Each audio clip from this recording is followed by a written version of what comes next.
Hey friends, what's up? This is Janet and Ryan coming to you from BoldFit Saturday Eve, and it has been once again a while. Yet, we've been busy, so I gotta, say there's been things going on. And today was a very, very special day because not only is it Juneteenth, and it is the first one that is recognized as a federal holiday, but we had a very important wellness fair event at the fitness house where Ryan and I train with other vendors and a mission to kind of bring awareness to our local community. And I'll let Ryan take over and describe kind of what the whole event was like, and then I'll jump in where I can. But yeah. So first, a big shout out to Brian and Amira for not just putting it together, but the logistics behind it. So here's how I'll evaluate how successful it really was. We had a number of people come through, we had clients come through, we actually met some people, but despite the perfect Michigan day, which means it rained, it got really hot, it got cold, it rained, it got really hot again. It was a very engaging event, people enjoyed it. Even though there were numerous little kids running around, no one cried or melted down, which it was entertaining. There were lots of things to do. We watched some teenagers get into a hilarious contest of Battle of Wills. Which was awesome. It was kind of awesome, actually. Yeah, man. The guy that got the record, so what was the weight that he pushed on the sled? 795. And his name is Ryan, so. And I think he's going into his sophomore year of high school at Saline, playing for their team. Because he's training with like the varsity guys. But this kid was like. It was pretty cool. So impressive. Just, so. It was sweet. That was a fun part of it. So it was a great event. We're hoping to do it every year. On Juneteenth, because I think it's important to note that we are very much part of a happy situation for us, and that it's part of being the community that we are part of a Black-owned business. And that we are here to represent that in our community, because I think that needs to be a little bit louder and prouder. Yeah. So again, it was a great event. Again, big shout out to Brian and Amira for keeping it moving and not just put it together. We do have some other things we want to talk about today. I think, and actually one of them sort of came up as a result of our wellness fair today, because of course I saw a lot of my clients, Janet saw a couple of hers, and we talk about this a lot. Training is hard. It really is. And I don't mean for the trainer, I mean for the trainee. You show up, you work really hard. You probably try things that you don't necessarily like, and sometimes you realize you're going to be doing them over and over again. I have a client that, even though she's not the biggest fan of squats, says, I know I need to get them better, so let's do them again. So with that said, go out of our way to make sure there's something enjoyable. And there's a couple of different ways this comes about. Sometimes it's just very simple. Checking in with them, asking if there's anything they want to try, asking if there's something that they want to focus on. And not surprisingly, a lot of clients do have sort of I have something in my mind I'd like to work in today if we can.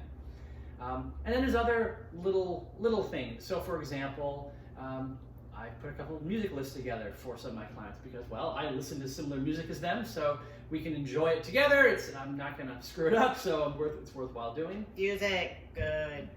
And the other one that comes to mind is occasionally I basically tell my client, today we're just going to enjoy it. It's going to be fun. Hard, but fun. Instead of a very regimented, we're doing this many reps of this many sets of these particular body parts or some combination thereof. We're going to do weird Viking sports, or we're going to pick up heavy things and run around with them. And sometimes that is all it really takes to give a little kick to the workout. So that's a big thing.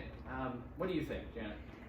I completely agree. I think this is very much at the forefront today, as far as thinking about, what makes you a successful business. And, in most businesses that you can think of, regardless whether you think so or not, there is a human-to-human element of it and how we relate to each other.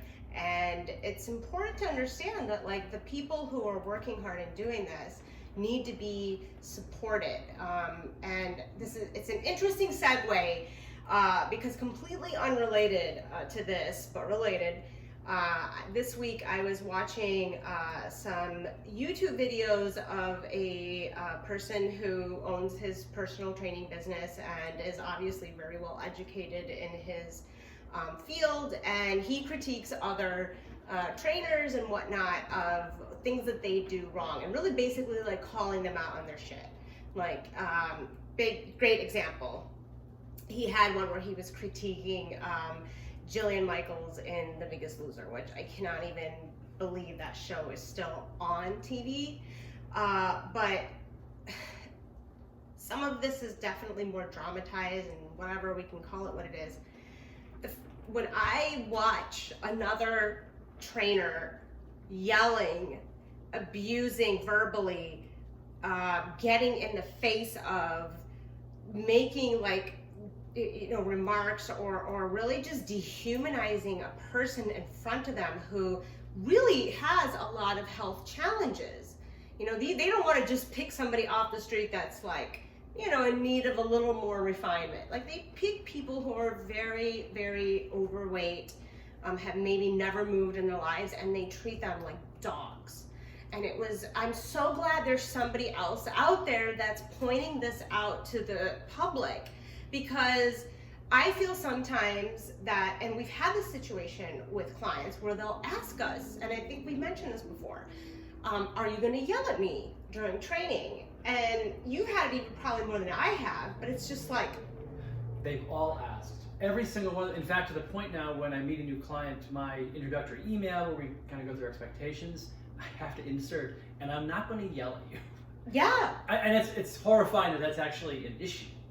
But it is, and this is what I was talking about with a prospective client today. That there are a lot of conceptions of what personal training is and the relationship between the client and the trainer. But I think always the first thing that's most important is the safety of the client. And if you want the client to be successful, then again, this joy in movement, right? You can't force somebody to like something they don't. But you can do things that maybe like help shape them to see things from a different perspective, and also take in what they like and incorporate it. Like, if you don't like running and you think like, I need to get back into shape, or you need to improve your fitness program, then don't run. Right? Yeah, there's other options. Yes, these conceptions, and it's like, for us, the reason to be there is we are helping people to be more successful in their life in a healthy way, so that they can keep that for longevity, regardless at what age. 20s, 40s, 60s, it's still important. I think it's still it's a terrible relic maybe of, I don't know, 1950s, 1960s, post World War II mentality that, no pain, no gain, and it has to be this almost traumatic experience to be transformative. Yes. And I think about, my clients, and I've only been a trainer, 3 years? Mm-hmm. During those 3 years, I have a few clients that I still have from the very beginning. And obviously I've learned a lot more then too, even though I had, in a sense, knew a lot about exercise well before that. So it's not like I didn't change too, but these clients have really, just pushed through major plateaus, major milestones. Yes. And I know I didn't have to yell at anybody. It wasn't torturous. Yeah. And it was hard. It was very challenging. Yes. But I really do hope, and I honestly ask my clients a lot this, that it's not an awful experience, that they at least, they look forward to some aspect of it. And a lot of them say they do, and I appreciate that a huge amount, because it should be part of your lifestyle. And to be part of your lifestyle, it can't be so awful and onerous that it brings you no joy whatsoever. Right. There's actual, data behind that people are not going to stick with something that they don't like. It doesn't mean that they shouldn't do things that they don't like, but it's different for every person, right? And that's part of the whole psychological process of getting to know the client and what motivates them, because to me it feels like that is part of our job. it is part of our job to understand how they think through things, how they view things, because I don't think you can just try to go in and try to reorganize or remold somebody without understanding their own background. You know, like you can't just apply one solution fits all. So one thing I really like that you do is Janet celebrates victories, and not necessarily huge victories, but victories. So you're in the gym. Just to say if you huge or not, though. Well, fair enough. No, that's fair. That's true. So when her clients do something and they're excited and they're impressed that they did it and they have never done it before, and this can be as simple as just striking a specific pose with an animal flow or yoga. Pose. It's not everything's Madonna. Yeah, You celebrate it, and it's Absolutely. exciting, and it does honestly. There's as always, there's actual scientific evidence. Yes. There's cognitive psychology research behind this to support it. So Yeah. I like that. Granted, I celebrate with my clients. I've got to yell at them. Yeah. I'm very loud, so just Okay, not the same at all. But this is kind of like that, you know, just viewpoint of these extremes where you have this, you know, person who not only are they abusing people verbally and all that awful behavior, but they themselves are not very good in what they do. Like they do very dangerous kinds of movements that nobody should be practicing. And anyway, I can go into a whole thing about doing that. them without enough instruction or time Right. to build up to it. Right. The expectations are just. Maybe that's the key right there to training. I know you do this. What? Is there's an end, not really maybe an end goal, but you're moving up to something very either complex or difficult. But it takes numerous steps to get there, and you definitely don't rush to get there. Yeah. But once you get there, it's really exciting. Yes. And you both get to enjoy it, right? Yes. You celebrate it. Yes. But rushing there has the opposite effect. Yes. It's discouraging. Yeah. It's frustrating. Yeah. And that's without the fact that you're likely exposed to the greater injury as a result. Yeah.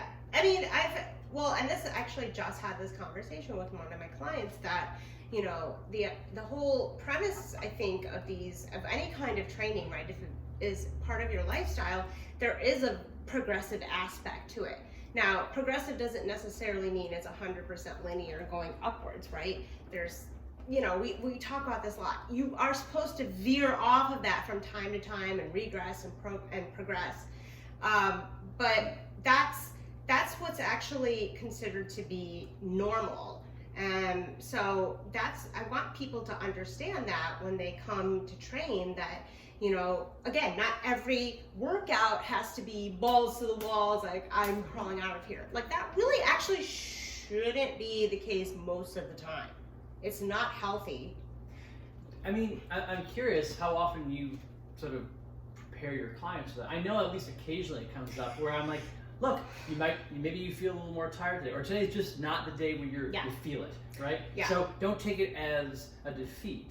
No. That you're either not going higher than the last time you did this particular weight, or you have to go a little lower than the last time. Yes. It's okay. Yes. You know, the line is not, as you said, not linear. Right. It's actually kind of choppy up Yes. and down, and you hope that the ups, each one maybe is a hair higher than the prior one, but there's still a trough in between. Right, and then, you know, life is unpredictable. So sometimes even if you were way up here, like things can happen, injuries, I'm thinking of like specifically, or traumatic events where you might go back down to the start. And again, that is not abnormal. Like that is just living a human life. And when you were saying, you know, I feel like now, especially now, having more experience of training people, like it's very important for me to ask people, as you were saying, how they're feeling at the beginning of the, you know, training session. Because even if you like, I got everything planned out to the minute, blah, blah, blah, blah, blah, which I kind of have that more than Ryan does. I feel like I need to be very regimented in my project management planning. Wing. But if somebody's coming in and they're telling me like I'm having this chronic tightness in a certain area in the hip, like I'm not gonna do a Tabata only kind of workout with them. I'm going to listen to what they are. Why not?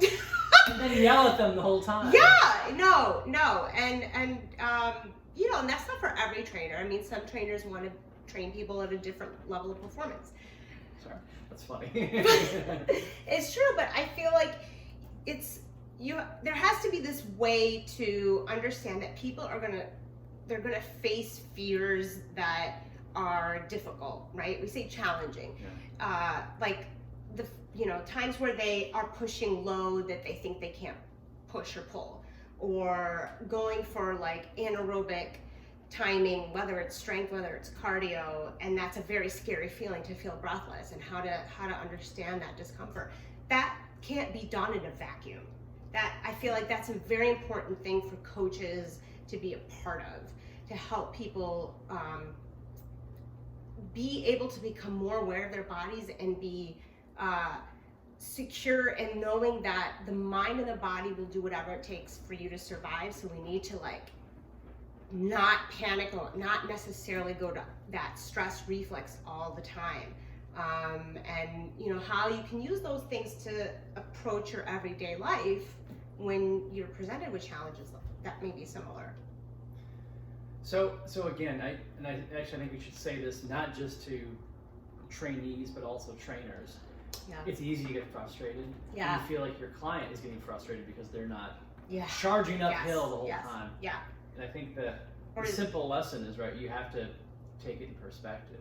Yeah. That And it's not like it's not necessarily a failure on your part either. exactly. Which sometimes is how I feel. I think we all do. I know. Yeah. I know occasionally, like, they that workout just seemed too easy. Now they're bored and annoyed, and sometimes that is just the reality.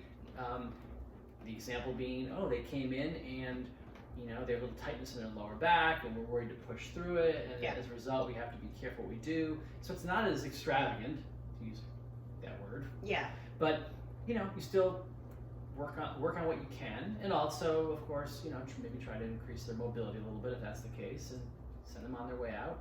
And of course, the next time, see how things go, and try to keep it, entertaining. Yeah, I mean, again, I think this is something that requires a lot of positive motivational effort, and it's the negative of putting kind of contrived negativity on it. In other words, there's going to be things that you're going to experience that are negative during training, right? It is very physical, it is very emotional, it is very mental. So you're going to go through a lot of different changes physiologically, emotionally, right? But that's okay. There's a safe space to do that. But having said that, there's enough in there to deal with where you don't need to pile on this extra negative. And so that's where I feel my job, I feel like part of my job is, when they come in, I want them to not feel like I hate being here, I don't want to be here. I want them, whatever they feel, to understand that no matter what is going on in their life, they can persevere.